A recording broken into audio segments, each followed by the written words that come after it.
ದೋರ್ಚಿ ಕದನಕ್ಕೆ ಬಸವರಾಜ ರಾಯರೆಡ್ಡಿ ಸ್ಫೋಟಕ ಟ್ವಿಸ್ಟ್ ಅನ್ನು ಕೊಟ್ಟಿದ್ದಾರೆ.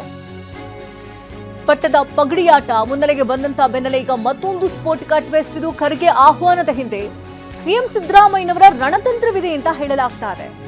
ಬಹಿರಂಗವಾಗಿ ಸಿಎಂ ಆಪ್ತ ಶಾಸಕ ರಾಯರೆಡ್ಡಿ ಇದನ್ನು ಒಪ್ಪಿಕೊಂಡಿದ್ದಾರೆ. ಖರ್ಗೆಗೆ ಆಹ್ವಾನವನ್ನು ನೀಡಿದ್ದೇವೆ ಅಂತ ಬಸವರಾಜ ರಾಯರೆಡ್ಡಿ ಹೇಳಿದ್ದಾರೆ. ಗಳಲ್ಲಿ ರಾಜ್ಯ ಕಾಂಗ್ರೆಸ್ ಅಲ್ಲಿ ಒಂದಷ್ಟು ಮಹತ್ವದ ಬೆಳವಣಿಗೆಗಳಾಗಬಹುದು ಅನ್ನುವಂಥ ನಿರೀಕ್ಷೆ ಇದೀಗ ಗರಿಗೆದರ್ತಾ ಇದೆ. ಒಂದು, ಸಚಿವ ಸಂಪುಟ ಪುನರಚನೆ ಆಗಬಹುದು. ನಾಯಕತ್ವ ಬದಲಾವಣೆ ವಿಷಯದಲ್ಲೂ ಕೂಡ ಒಂದು ಸ್ಪಷ್ಟತೆಯನ್ನು ಹೈಕಮಾಂಡ್ ನೀಡಬೇಕು ಅನ್ನುವಂಥ ಆಗ್ರಹ ಕೂಡ ಕೇಳಿಬರ್ತಾ ಇದೆ. ಈ ಬಗ್ಗೆ ಮಾತನಾಡೋದಕ್ಕೆ ಮುಖ್ಯಮಂತ್ರಿಗಳ ಆರ್ಥಿಕ ಸಲಹೆಗಾರರಾಗಿರುವಂತಹ ಹಿರಿಯ ಶಾಸಕರಾಗಿರುವಂತಹ ಬಸವರಾಜ ರಾಯರೆಡ್ಡಿ ಅವರು ನಮ್ಮ ಜೊತೆಗಿದ್ದಾರೆ. ಸರ್, ಇವತ್ತು ದೆಹಲಿಗೂ ಕೂಡ ನೀವು ಹೋಗಿದ್ರಿ, AICC ಅಧ್ಯಕ್ಷನ ಬೇರೆ ಬೇರೆ ಹಿರಿಯ ನಾಯಕರನ್ನ ಭೇಟಿಯಾಗಿದ್ದೀರಿ. ಏನು ಸಂದೇಶವನ್ನು, ಏನು ಒತ್ತಡವನ್ನು ಹಾಕಿದಿರಿ ಸರ್? ನಿಮ್ಮ ಸಲಹೆ ಏನು? ನಾನು ಕಳೆದ ವಾರ ನವದೆಹಲಿಗೆ ಹೋಗಿದ್ದು ನಿಜ. AICC ಅಧ್ಯಕ್ಷರು ಹಿರಿಯರಾದಂಥ ಸನ್ಮಾನ್ಯ ಮಲ್ಲಿಕಾರ್ಜುನ ಖರ್ಗೆ ಅವ್ರನ್ನ ಭೇಟಿಯಾಗಿ ಕರ್ನಾಟಕದ ರಾಜಕೀಯ ವಿಚಾರವನ್ನು ಚರ್ಚೆ ಮಾಡಿದ್ದೇನೆ. ನನ್ನ ಉದ್ದೇಶ ಈ ಪಂಚರಾಜ್ಯಗಳ ಚುನಾವಣೆ ಮುಗಿದ ಮೇಲೆ ಕರ್ನಾಟಕದ ವಿಚಾರದಲ್ಲಿ ಹಲವಾರು ಗೊಂದಲಗಳು ಆಗ್ತಾ ಇದ್ದಾವೆ.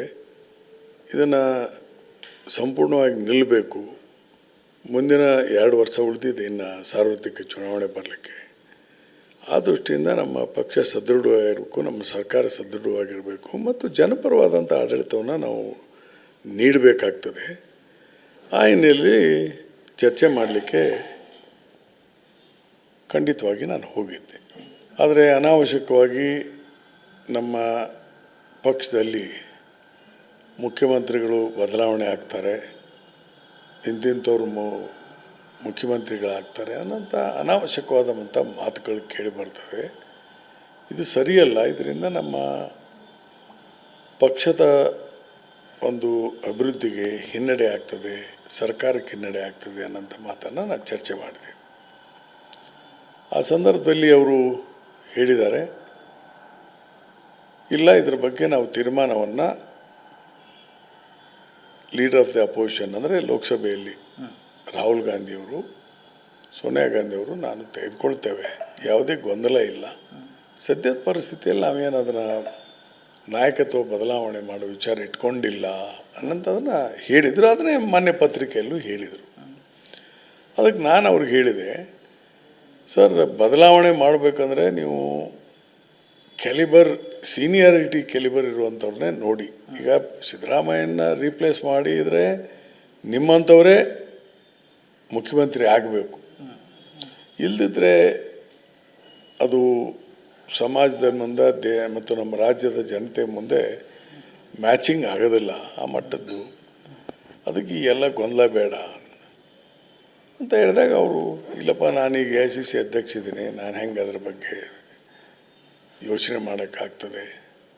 ಆಗಬೇಕಾಗಿದ್ರೆ ನಾನು 2008ರಲ್ಲಿ ಆಗ್ಬೋದಾಗಿತ್ತು, ಆದರೆ ಅವತ್ತು ಟೈಮ್ ಕೂಡಿ ಬರಲಿಲ್ಲ, ಆ ವಿಚಾರ ನನ್ನ ಮುಂದಿಲ್ಲ ಅಂತ ಹೇಳಿದರು. ನೋಡಿ ಸರ್, ಅವಕಾಶ ಸಿಕ್ಕರೆ ಆಗಿ ಅಂತ ಅಷ್ಟು ಹೇಳಿದೆ. ಅದಕ್ಕೆ ಸುಮ್ಮನೆ ಇದ್ದರು.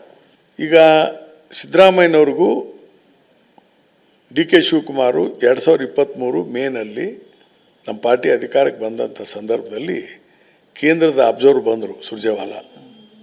ಅವಾಗ ಇಲೆಕ್ಷನ್ ಆಯಿತು, ಗೊತ್ತಾ ನಿಮಗೆ? ಲೆಜಿಸ್ಲೇಚರ್ ಪಾರ್ಟಿ ಮೀಟಿಂಗಲ್ಲಿ ನಾವು we have elected Siddaramaiah. Please understand this. ಈಗ ನಾಳೆ ತೆಗಿಬೇಕಂದ್ರೂ ವೋಟಿಂಗ್ ಆಕತ್ತೆ. ಹಂಗೆ ಮಾಡ್ಲಿಕ್ಕೆ ಬರೋದಿಲ್ಲ. ವೋಟಿಂಗ್ ಮಾಡಲೇಬೇಕು. ಅಂದರೆ ವೋಟಿಂಗ್ ಅಂದರೆ MLAಗಳು ಕೇಳಲೇಬೇಕಾಯ್ತು. ಇಲ್ಲ, MLAಗಳು ಆನ್ಲೈನ್ ರೆಸಲ್ಯೂಷನ್ ಮಾಡಬೇಕು, ಇಲ್ಲ ನಿಮ್ಮ ಹೈಕಮಾಂಡಿಗೆ ಬಿಟ್ಕೊಟ್ಬಿಡ್ತೀವಿ ಅಂತ. ಇಲ್ಲದಿದ್ರೆ ಮತ್ತೆ ಬಾಕ್ಸ್ ಇಡ್ತಾರೆ. ಆವಾಗ ಸಿದ್ದರಾಮಯ್ಯನವ್ರಿಗೆ ಮೆಜಾರಿಟಿ ಬಂದದ್ರಿಂದ ಅವ್ರನ್ನ ಆಯ್ಕೆ ಮಾಡಿದೆ. ಸಿದ್ದರಾಮಯ್ಯ ಆಯ್ಕೆಗೊಂಡಂಥ ಮುಖ್ಯಮಂತ್ರಿ ಲೆಜಿಸ್ಲೇಚರ್ ಕಾಂಗ್ರೆಸ್ ಪಾರ್ಟಿಯಲ್ಲಿ, ಪ್ಲಸ್ ನ್ಯಾಚುರಲಿ ಕಾಂಗ್ರೆಸ್ ಪಾರ್ಟಿ ಅದಕ್ಕೆ ಸಪೋರ್ಟ್ ಮಾಡಬೇಕಾಗುತ್ತೆ.